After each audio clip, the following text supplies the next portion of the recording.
Bagamat limitado sa mga di-Muslim na diplomat, ang tindahan sa Riyadh ay dumarating bilang layunin ng Saudi Prince bin Salman na gawing destinasyon ang kaharian para sa turismo at negosyo. Sa unang pagkakataon sa loob ng mahigit 70 taon, nagbukas ang isang tindahan na nagbebenta ng alak sa Saudi Arabia, ibinunyag ng isang diplomat noong Miyerkules. Ang hakbang ay nagmamarka ng isa pang hakbang tungo sa panlipunang liberalisasyon sa kaharian na tahanan ng mga pinakabanal na lugar sa Islam.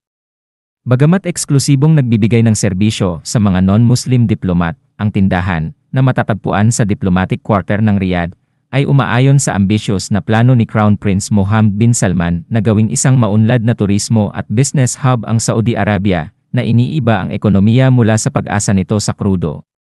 Ang diplomat, na hindi nagpapakilala dahil sa pagiging sensitibo ng paksa sa Saudi Arabia, ay bumisita sa tindahan at inihalintulad ang ambience nito sa isang upscale duty-free shop sa isang pangunahing internasyonal na paliparan. Ang tindahan ay kasalukuyang nag-aalok ng alak at 2 uri lamang ng beer sa ngayon. Kinakailangang ipakita ng mga customer ang kanilang mga diplomatikong pagkakakilanlan at ang mga cellphone ay dapat ilagay sa loob ng mga pouch habang nasa loob. Ang isang cellphone app ay nagpapahintulot sa mga pagbili sa isang allotment system, sinabi ng diplomat.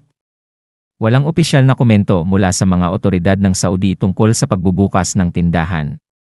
Gayunpaman, ang paglulunsad ay kasabay ng isang ulat sa Arab News na nauugnay sa estado na binabalangkas ang mga bagong regulasyon na namamahala sa pagbebenta ng alak sa mga diplomat. Ang mga patakarang ito ay naglalayong kontrolin ang pag-import ng nasabing mga inumin sa loob ng mga diplomatikong kargamento at ipinatupad noong Lunes. Ang mga diplomat ay tradisyonal na nag-import ng mga inuming may alkohol sa pamamagitan ng mga espesyal na serbisyo para sa pagkonsumo sa mga diplomatikong lugar. Ang mga walang akses ay bumili mula sa mga iligal na mapagkukunan o gumawa ng kanilang sarili, kahit na ang mga panganib ay kinabibilangan ng matitinding parusa tulad ng mahabang sentensya sa pagkakulong, mabigat na multa, pampubliko na paghagupit, at deportasyon, ayon sa US State Department. Ang pag-inom ng alak ay ipinagbabawal sa Islam, at ang Saudi Arabia ay nananatiling isa sa ilang mga bansa sa buong mundo na may mahigpit na pagbabawal sa alak, kasama ang kalapit na Kuwait at Sharjah sa United Arab Emirates. Ipinagbawal ng Saudi Arabia ang alak mula noong unang bahagi ng taong 1950.